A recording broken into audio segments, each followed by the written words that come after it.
राज्य सरकारची बहुचर्चित मुख्यमंत्री माझी लाडकी बहीण योजना सध्या बिझी मोडवर असल्याचं चित्र आहे। कारण ई-केवायसी केल्यानंतर अनेक महिलांना या योजनेचा हप्ता आलेला नसल्याचा आरोप होतोय।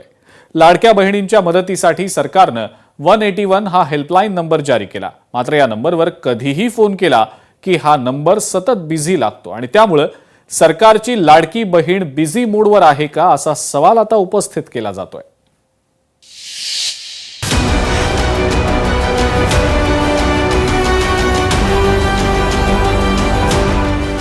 लाडकी बहीण योजनेसाठी 81 नंबर दिलाय, त्यावर कधीही फोन केला की बिझी येतो। त्यामुळे ही योजना सरकारने आमची फसवणूक केली आहे। ही योजना केवळ निवडणुकीसाठी आणली होती का असा संतप्त सवाल लाडक्या बहिणींनी उपस्थित केलाय। मला पैसे तुम्ही स्वतःहून चालू केले, म्हणजे त्याच्यामध्ये तुझा भाव कशाबद्दल तुम्ही सारख्या बहिणी सारखं ठेवा। त्याच्यामध्ये पैशावाल्या बहिणींना पडतंय आणि ज्या बायांना गरज आहे अत्यंत त्यांना आज मी कामाचा होका बंद करून इथं आली आहे। आम्हाला काहीच नाही, शेत नाही, घरी नोकरीवर पण नाही आम्हाला, मग लाडकी बहिणीचे पैसे का नाही मिळत आहे बा? आम्ही केवायसी पण केली, मग सरकार अशी योजना काढतात मग गरीब लोकांची चुका होतात ना अशा।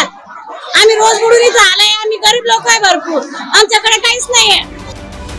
याआधी या योजनेवरून विरोधकांनी सत्ताधाऱ्यांचा खरपूस समाचार घेतला। सुरुवातीला 2100 रुपये आणि आता 181 हेल्पलाईन नंबरवरून विरोधकांनी सत्ताधाऱ्यांवर हल्लाबोल केलाय।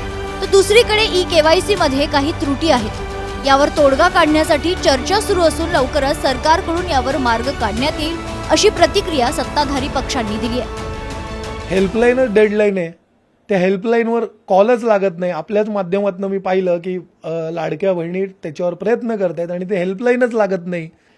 आणि निवडणुकीच्या काळात हे सगळं जे काही खेळ चालवले आहे, मला वाटतं हे सरकारचं जे काय खोटारडेपणा आहे हे जनतेसमोर येत आहे, देर आहे दुरुस्त आहे। हे लाडक्या बहिणींना पण कळणार की कशा प्रकारे सरकार त्यांना फसवण्याचा प्रयत्न करत आहे। नक्की तुम्ही म्हणता असे अडचणी आम्हाला सुद्धा कानावर आलेल्या आहेत आणि या संदर्भात आमची चर्चा चालू आहे। त्या मंत्री मॅडमशी सुद्धा आमचं तटकरे मॅडमशी सुद्धा बोलणं झालेलं आहे आणि याच्यामध्ये जे काही टेक्निकल ग्लिचेस आहेत ते नक्कीच लवकरच काढले जातील आणि महिलांचे जे काही पैसे अडकलेले ते लवकरात लवकर मिळतील। या योजनेतील हप्ता न आल्यामुळे अनेक महिला रस्त्यावर उतरल्या, तर काही ठिकाणी महिलांकडून सरकारच्या विरोधात आंदोलनं केली जात आहेत। एकीकडे अजून 2100 रुपयांचा पत्ता नाही आणि आता दुसरीकडे हेल्पलाईन नंबरवरही प्रतिसाद मिळत नसल्यानं महिलांमध्ये तीव्र नाराजी आहे आणि लाडक्या बहिणी हप्त्याच्या प्रतीक्षेत आहेत। सुमित देशमुख, लोकशाही मराठी, जळगाव।